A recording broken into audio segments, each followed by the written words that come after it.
quem fala é o professor Chico Chicote. Espero que você esteja com saudade de mim, porque eu não estava. Brincadeira, gente, tava com muita saudade de vocês. Muita saudade de vocês falando tio, tio, tio, tio. Vocês sabem, né? Vocês sabem. Bom, no início do ano, né, antes de a gente ter esse pequeno período sabático, nós vimos transitividade verbal, né? E nós continuaremos falando sobre verbo, só que num assunto diferente. Vamos ver agora a atitude do verbo. E aí, vocês são pessoas de atitude? Quero ver. Imagine só que eu seja uma grande figura pública, né? Ou melhor, imagine que eu seja o presidente da república. Imagina só que doido seria, né?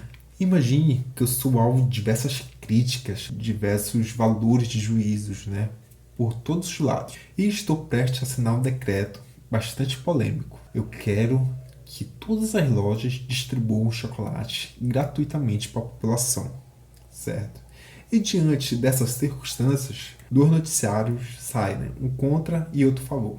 Vejamos, o presidente Chico Chicote sancionou hoje a lei que permite distribuição massiva de chocolate gratuitamente, prejudicando a economia do país. A segunda notícia. Críticas severas são feitas ao presidente Chico Chicote por deixar seu povo mais feliz com a distribuição de chocolate. Percebo que as duas notícias são totalmente diferentes, né? Enquanto uma coloca o presidente como causador do prejuízo à economia, na segunda já coloca as críticas que está afetando o presidente.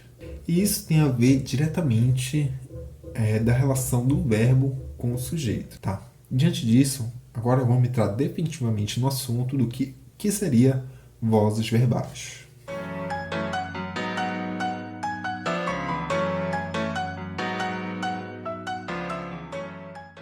Basicamente, vozes verbais é a relação estabelecida entre o sujeito e o verbo. Lembra da atitude? É a atitude que se estabelece com a ação do verbo. Scott, para que eu preciso aprender isso? Para que eu preciso aprender vozes verbais? Bom, além de aprender o enunciado, né, a construção frasal é importantíssimo do ponto de vista semântica, né, da entonação, do que o autor quis dizer em priorizar certo elemento, tá? Então é muito importante tanto para você interpretar texto quanto para você escrever. Gente, isso tem a ver com a redação. Bom, basicamente as vozes verbais elas são divididas em três partes, né? A voz ativa, a voz passiva e a voz reflexiva. Veremos ela agora. Importante, antes de tudo, é que é possível trocar da voz ativa para a voz passiva e da passiva para a voz ativa, né? Vice-versa. Veremos isso.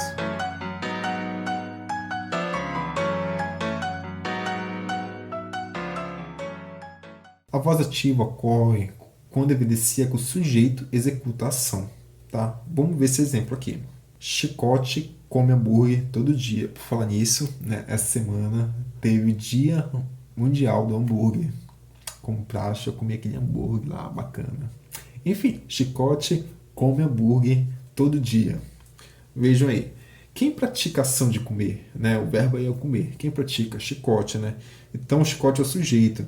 Então, o sujeito está tendo uma ação ativamente de comer o hambúrguer, que é o afetado, né? Que está numa posição de paciente aí, né? Que ele sofre a ação. Tá, agora vamos ver a voz passiva.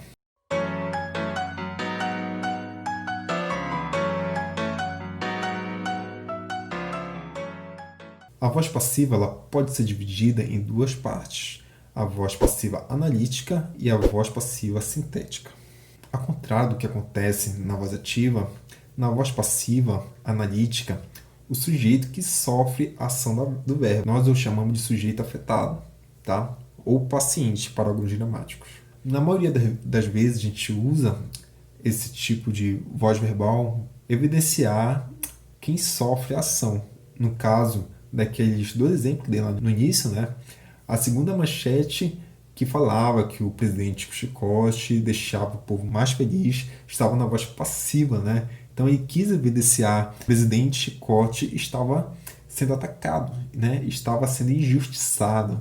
Vejam aí, né? Enquanto na primeira, que estava na voz ativa, falando que ele estava prejudicando a economia, certo? Então vamos dar um exemplo aqui de voz passiva analítica. O hambúrguer é comido pelo chicote todos os dias, né? Então veja aí que o hambúrguer acaba ganhando um protagonismo, né? Que é o afetado, né? Que passa a ser o agente da passiva. E aquele que pratica a ação fica em segundo plano, né?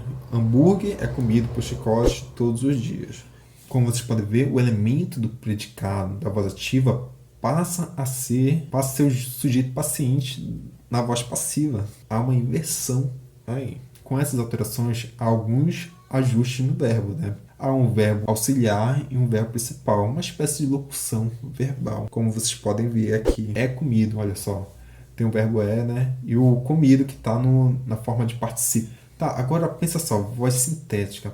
Pensa só, a síntese sintética ela é mais comprimida ainda, né? Ela é menor. Ela utiliza o pronome apassivador ser para sintetizar a ideia de que algo está sendo feito por alguém. Come-se hambúrgueres todos os dias, por exemplo. Olha aí, come-se, a partícula apassivadora se, come-se hambúrguer todos os dias. Tira o sujeito, né? Perde o sujeito aqui, e essa aqui é a voz passiva sintética.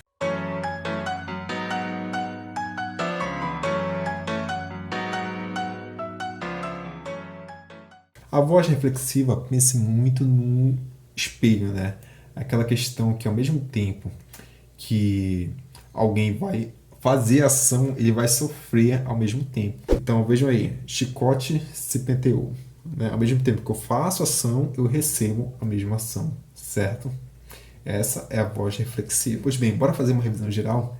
Digamos que um caso hipotético tenha acontecido na minha vida, né? Eu tenha uma namoradinha. Eu peço um beijinho para minha namoradinha. Então vamos construir algumas frases diante disso. Vamos lá, primeira. Chicote beijou a namoradinha, né? Então, qual seria a construção da voz verbal nessa frase? Ativa, né? Porque chicote está praticando uma ação, né? Vamos passar para a voz passiva? Seria a namoradinha foi beijada pelo chicote. Aí estaria na voz passiva analítica. E por fim, a voz reflexiva, que seria chicote e a namoradinha beijaram-se. Que tanto chicote quanto a namoradinha beijam-se juntos. Muito obrigado, gente. A voz passiva é um assunto fácil, um assunto interessante e importantíssimo nas mais diversas esferas da escrita, da leitura, da sociedade. Saudade de vocês. Eu sei também que vocês estão com saudade de mim. Beijo, gente.